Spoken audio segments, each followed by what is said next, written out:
So Trump is threatening Nigeria with military action. This is the so-called America First anti-war government, right? But instead now we are threatening Nigeria with military action. Now you might be wondering, why do I have a flag of China while I'm talking about Nigeria? Well, that is because this is actually about China.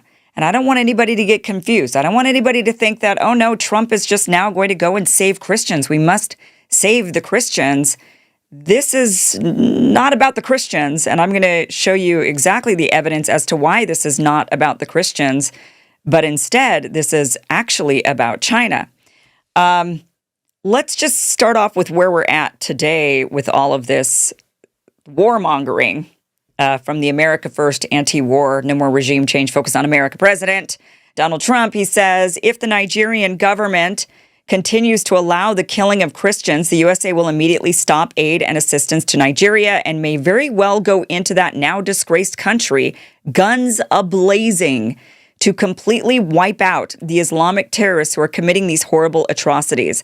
I'm hereby instructing our Department of War to prepare for possible action. If we attack, it will be fast, vicious, and sweet, just like the terrorist thugs attack our cherished Christians. Warning, the Nigerian government better move fast, he says. Has the U.S. been particularly effective at wiping out terrorists from the Middle East? Or have we been effective at creating more terrorists? Why do we even have ISIS, which is Boko Haram has pledged their allegiance to ISIS? Why do we even have ISIS and Boko Haram at all? And it's because, well, you know, we decided to march ourselves into the Middle East and fund a bunch of moderates who turned out to be not moderate at all. And the next thing you know, you end up with extreme terrorists who hate you.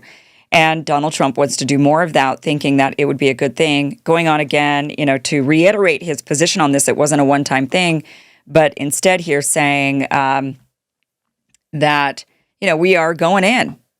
Basically, he's once again, let me actually read this to you. He says, Christianity is facing an existential threat in Nigeria. Thousands of Christians are being killed. Radical Islamists are responsible for this mass slaughter. I'm hereby making Nigeria a country of particular concern, but that is the least of it. When Christians or any such group is slaughtered like is happening in Nigeria, 3,100 versus 4,476 worldwide, something must be done. I'm asking Congressman Riley Moore, together with Chairman Tom Cole and the House Appropriations Committee, to immediately look into this matter and report back to me. The United States cannot stand by while such atrocities are happening in Nigeria and numerous other countries.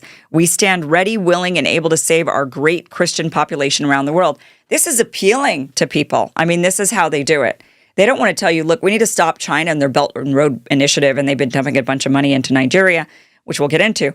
But instead they say, look, it's about saving democracy, saving humanity, saving the children, right? It's like the babies thrown out of incubators. It's, we've got to save the women. We got to save the babies. We got to save democracy. These people are under a terrorist government and, you know, all of these things always. It's always something. So don't fall for it this time, which I know many people are, because but Kim, we got to save the Christians. We got to do something about this. Has been going on. The Boko Haram issue, killing Christians in Nigeria, has been going on since 2009. Over 15 years, this has been going on.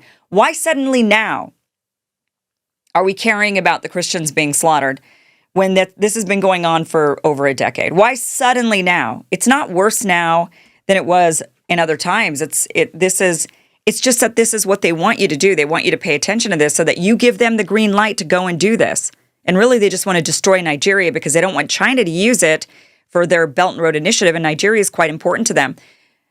Okay, Pete Hegseth, Department of War, he says, yes, sir, the killing of innocent Christians in Nigeria and anywhere must end immediately. The Department of War is preparing for action.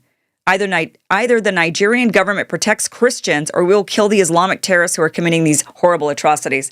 Two things going on here.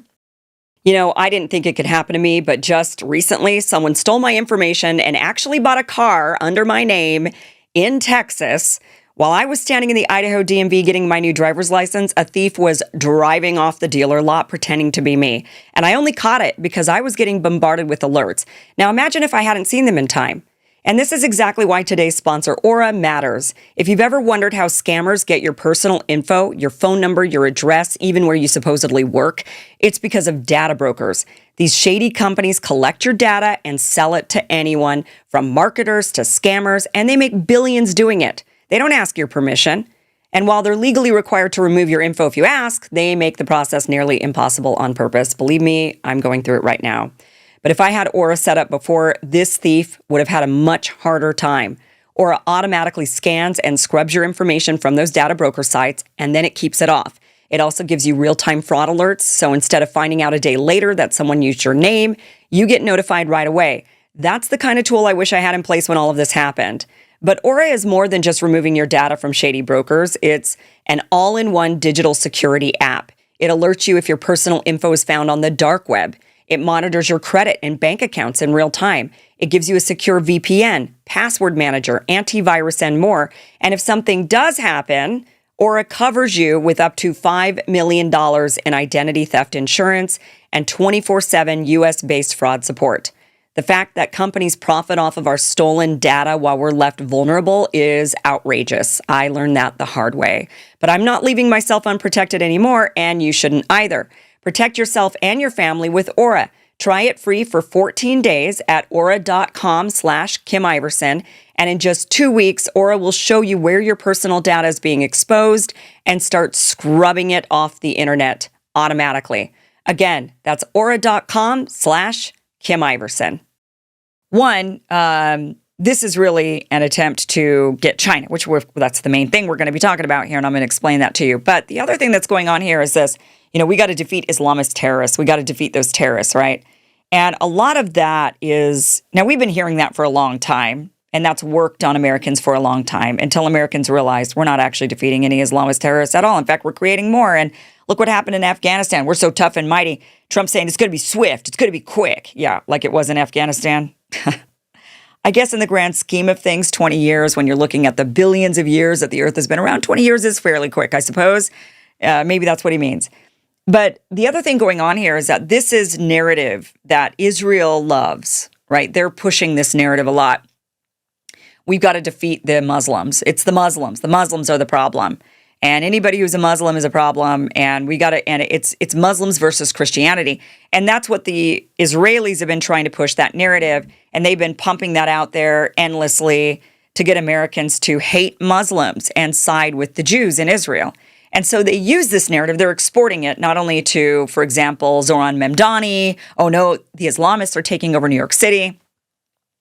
But they're also exporting. They're basically trying to attach that psychological narrative onto anything and everything to basically brainwash everybody into hating Muslims. And it's effective. It worked after 9/11 quite well. And so I think they're thinking it will work again. And so this is why you've got Hegseth saying things like, we got to defeat the Islamists and they can't come after our Christians anymore. And, when you start tacking that in there, then it helps multiple causes that they're working on at the same time. There's no bad thing for them in using this narrative. It works in a variety of ways. So they just keep using it. Tulsi Gabbard, the anti-regime change candidate. Do you remember that? When she was all about, let's focus on not doing regime change. Let's not do this. I mean, what do you think this is? When you're going in, you're not really helping the Nigerian government. You're already saying, we don't like you. You're not doing the job. So we're going to come in and we're going to defeat the Islamists. And what do you think is actually going to happen? But anyway, Tulsi Gabbard gets in on this and she says, thank you, POTUS, for taking action and bringing attention to this mass slaughter and violence being carried out against innocent Nigerians simply because they are Christian. These murders are driven by the same radical Islamist ideology that fuels jihadi terrorists who continue to threaten our safety, security, and freedom. One thing I've learned about Tulsi is that she actually, though she says she's against regime change, she is very much against Islamists, the term she uses, Islamists. And she has, one of the criticisms I've had of her is that she has promoted the military entanglements against Islamists, jihadists, against Muslims. But when it's somebody who's not, then she kind of, like Assad, for example, she was accused of being an Assad apologist. Well, Assad is not really your typical Muslim. He's an Alawite. So it's a bit of a different religion. So she was fine defending him. Or Gaddafi. What was Gaddafi? I haven't looked up his religion. What was his religion? Gaddafi. I think he was secular, though, right? I mean, so she was really against any sort of secular military, any sort of regime change on any leader who was secular. And it didn't really matter if that leader was brutal or not brutal. I mean, and I agree. The position is let the people handle that. They'll deal with it on their own. And really, any sort of regime change or meddling just results in something way worse. So there's no sense in doing that. But I noticed a trend, and that is that she's really only for those who are secular. But when there is, if somebody's suddenly, when it comes to Muslims, she's all about going in and intervening militarily. So it says Gaddafi was a Muslim who integrated a personal, idiosyncratic interpretation of Islam into his political philosophy. So he basically wasn't really a Muslim. He was something else. Like he kind of had his own, ethereal way of looking at life, but he was secular. So anyway, there's just something that I kind of noticed. But she's all for this military intervention in Nigeria. And my point on that is, here's a government filled with people who said they were against regime change, filled with people who said they were against military intervention, filled with people who said that they were America first, and now suddenly they're not.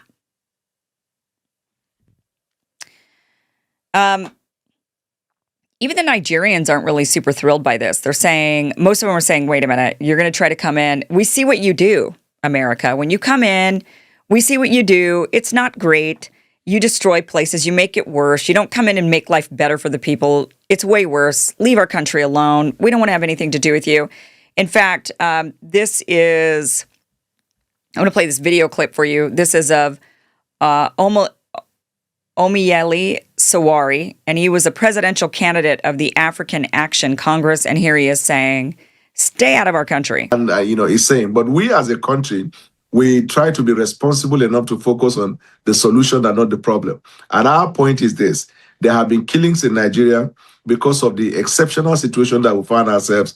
Our government has made massive progress in the fight against insecurity, and we're calling on Donald Trump to assist us with military apparatus that is requisite for us to fight insecurity. We do not need the boots of the American soldiers in our soil. There has to be a respect of our territorial integrity. Then that means it fits, if the story or the report is correct, then it fits into the narrative of creating a problem, provide solution, and reinvent yourself. You see, as a government, we don't want to heat up the polity, but if you recall, there was a congressional hearing in the United States where the U.S. Congressman, I think Scott Perry, who was holding, a hearing with the CIA, in which he mentioned that the CIA funded Boko Haram, ISIS, and Ansarudin, all kinds of insecurity in Nigeria and its environment. And this is not the American lawmakers. It is a U.S. congressman under oath was questioning the CIA director. And he was saying that all of the funding for that was passed through the USAID. Now, but that's their domestic issue. And as a country, we know that if we begin to focus on the problems, we might not find a solution, especially when we know there are pretexts in some of these geopolitical drama. Okay. And so he's saying, but we as a country, let me stop that. We try. So he's saying, we don't we don't need the boots of American soldiers on our soil, is what he's saying. He's also the Nigerian presidential advisor, and he was a candidate for the Nigerian African Council. So they don't really want us there. Now let's talk about the issue that has been going on and the killing of people. It is atrocious what has been happening to people. There's no doubt about it that it has been awful. This has been going on, however, since 2009, maybe even earlier. And Boko Haram they're not going after Christians. They're going after everybody. And that's what they've been doing. They've been going after everybody. They have been killing Muslims, Christians, you name it. They kill everybody. They kill anybody who's not them. In fact, let me pull up how many they've been killing. They have killed, Boko Haram has killed large numbers of both Muslims and Christians.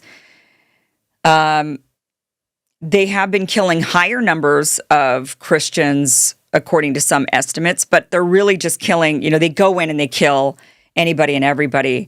So right now they're saying 52,000 Christians have been murdered since 2009. So again, this has been going on for a really long time. The Muslim deaths are around 34,000 have died because they're more moderate Muslims. They're not converting to what Boko Haram wants. Their ideology targets both Christians and Muslims who disagree with this extremist belief. And many moderate Muslim leaders and worshipers have been attacked or killed after speaking out against the group. So they are, they go after anybody and everybody. So let's talk about how this has to do with China. China has been investing a ton of money into Nigeria and their Belt and Road Initiative. It's been a very big issue. Let me just go ahead and pull this up. Okay.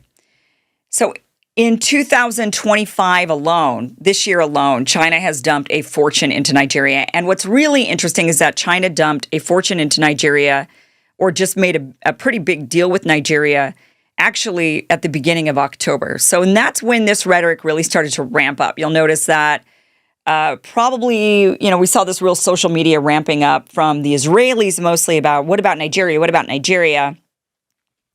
You guys, you don't seem to care about the Christians and the people being slaughtered in Nigeria, but you only care when we're doing it because we're Jews. Anybody else can kill a bunch of people. And this was like a funny argument to make, like a really strange, not funny, but I guess I should say head scratching. Like, stop and think about it. So you're upset that we're not criticizing the genocide of other people. We're only criticizing your genocide, but you're admitting you're doing a genocide. When you say, why do you only criticize us because we're Jews? Like, what about the Nigerians and what's going on there? How about you criticize them? But, the Muslims who are killing all the Christians, but you're only criticizing us because we're Jews. So you admit that you're doing a genocide. Is that what you're saying? But this narrative started popping up because of that. And then what ended up happening was, then the Trump administration started getting in on this. And it's almost like they coordinated. It's almost like the pro-Israel crowd went to Trump and said, there's actually a benefit. Look at what's going on in Nigeria. Not only are they killing the Christians, but look at what's happening between Nigeria and China. And this is your opportunity to serve both of your masters, which is, one master is Israel, because you really are serving Israel. And the other master is your hatred for China, or your attempt to, not necessarily hatred for China. I wouldn't say that about Trump, but I would say his attempt to try to strong-arm China, his attempt to slow China down, his attempt to, that sort of, like the infatuation with that. So let's talk about the major announcements, the deals that have been going on with China and Nigeria, which makes me think this is really just about China. In late October of 2025, Nigeria and China signed a major $3.5 billion investment partnership.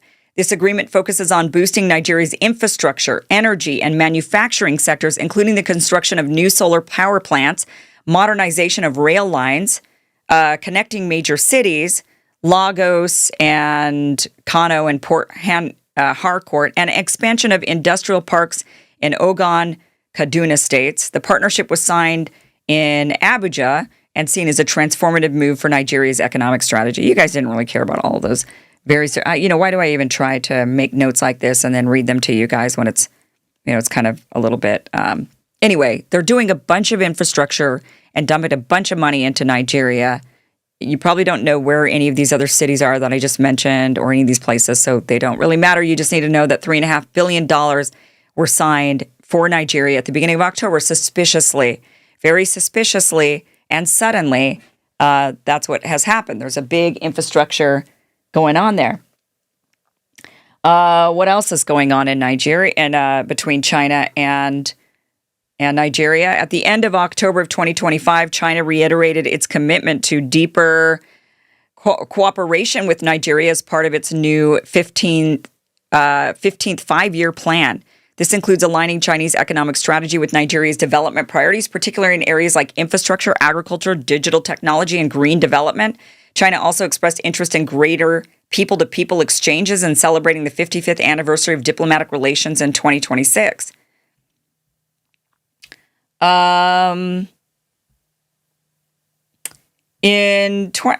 Essentially, they're basically dumping a ton of money, and they have been.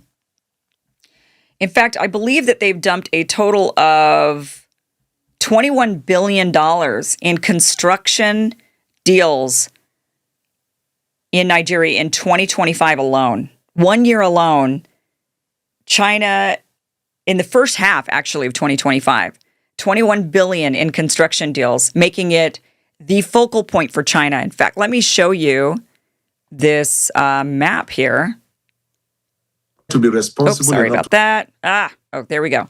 So look at this full map here. Let me remove this lower third for you so you can see. This is Nigeria is over there on the western side of Africa, and you could see there all of those green stars, those green circles with the stars in them, and there's like a cluster of them right there in Nigeria. So this is a big infrastructure spot for their Belt and Road Initiative. And they're caring a lot about Nigeria. They really want to do a lot of work with Nigeria. And they did $21 billion in construction deals this year. And then they signed a $3.5 billion deal to do more investments just in October alone. And this is a major port for China's Belt and Road Initiative. Nigeria, they have built up to be a major port for them. And suddenly now, the Trump administration is saying, we care about Christians who've been slaughtered, by the way, for over 15 years. Suddenly, we care about the Christians. We're going to go in there and we're going to blow stuff up. Well, what are you going to blow up? So you're going to go to war and you're going to kill, you're saying you're going to go after the terrorists. This is what you claim.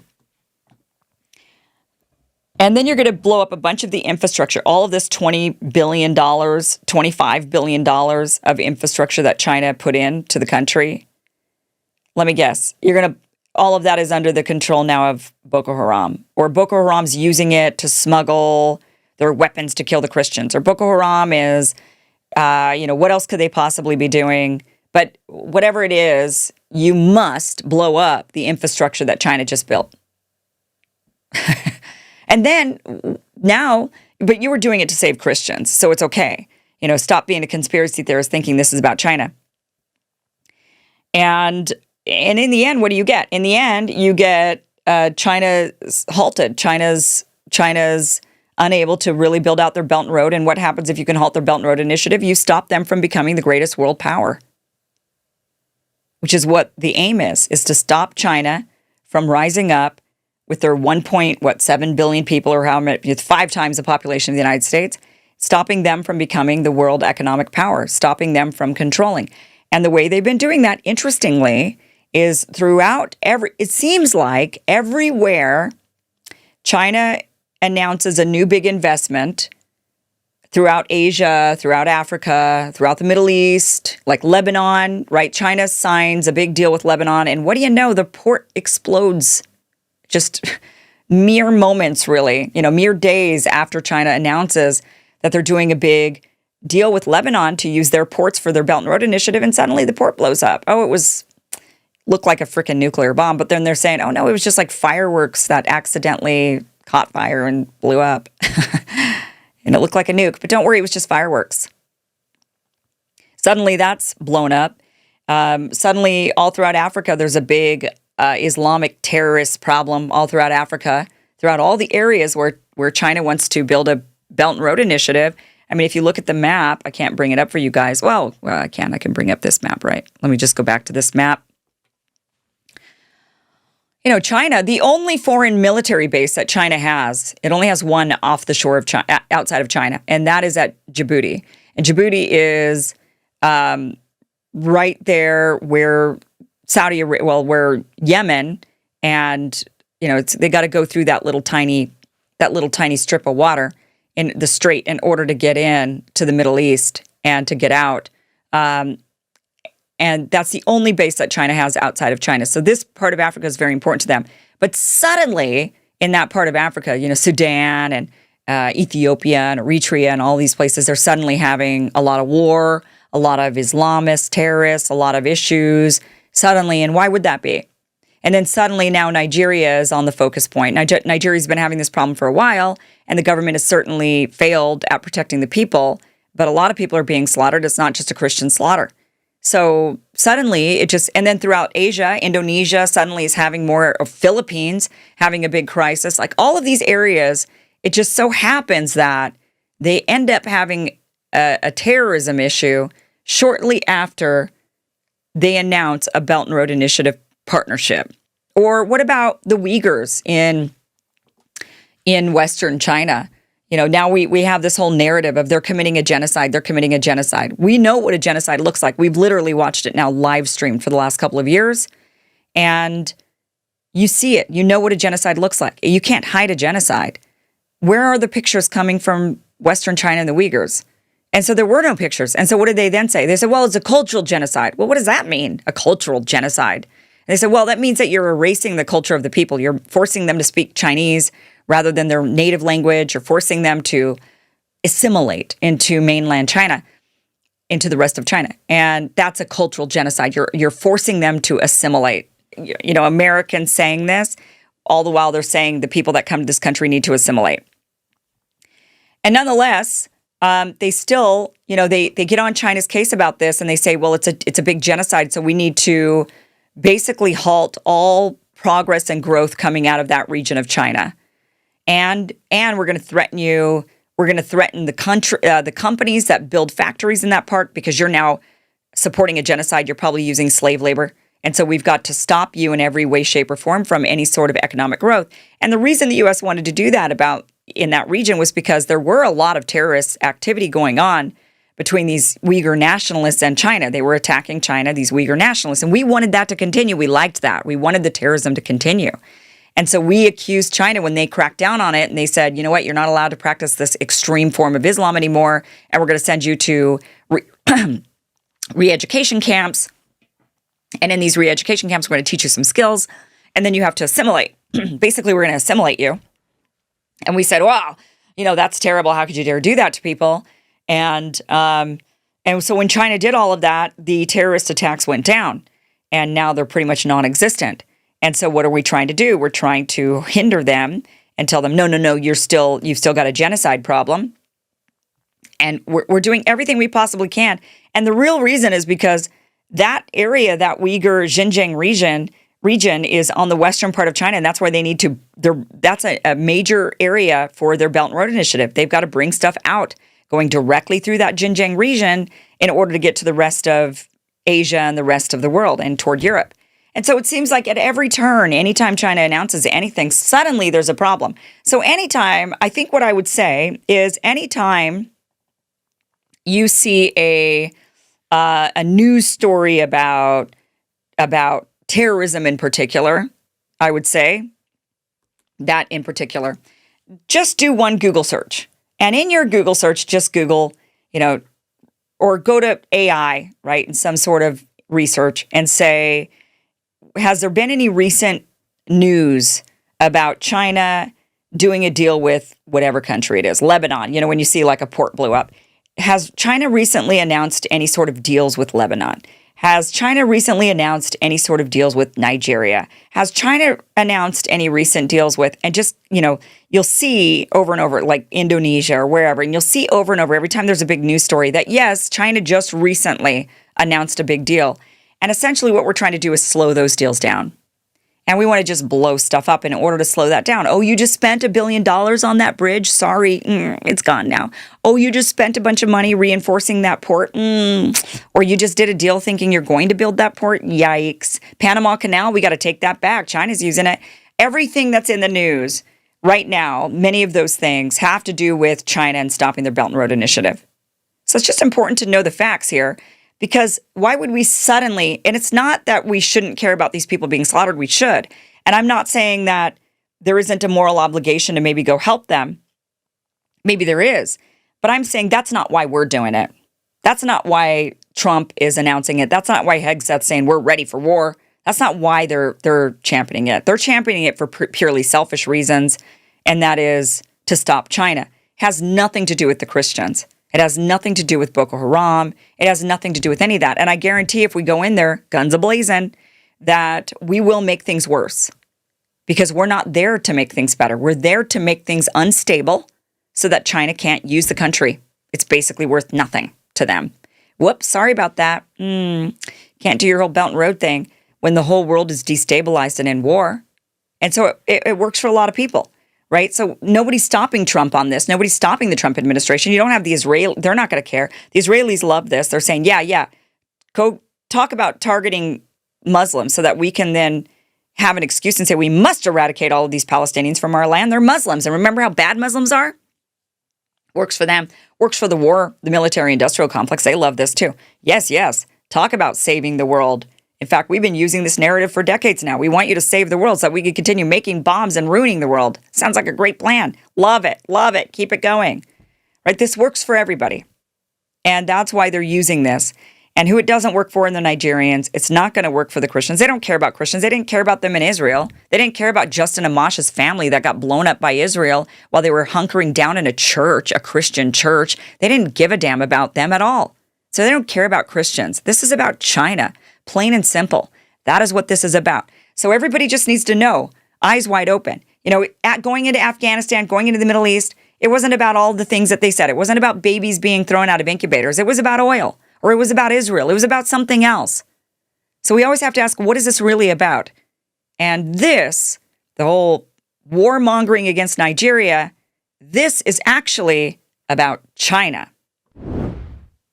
Thank you for watching this clip from the full Kim Iversen Show, which you can catch Monday through Friday, 2 p.m. Pacific, 5 p.m. Eastern at KimIversonShow.com. It is free for you to watch. Again, 2 p.m. Pacific, 5 p.m. Eastern, KimIversonShow.com. See you there.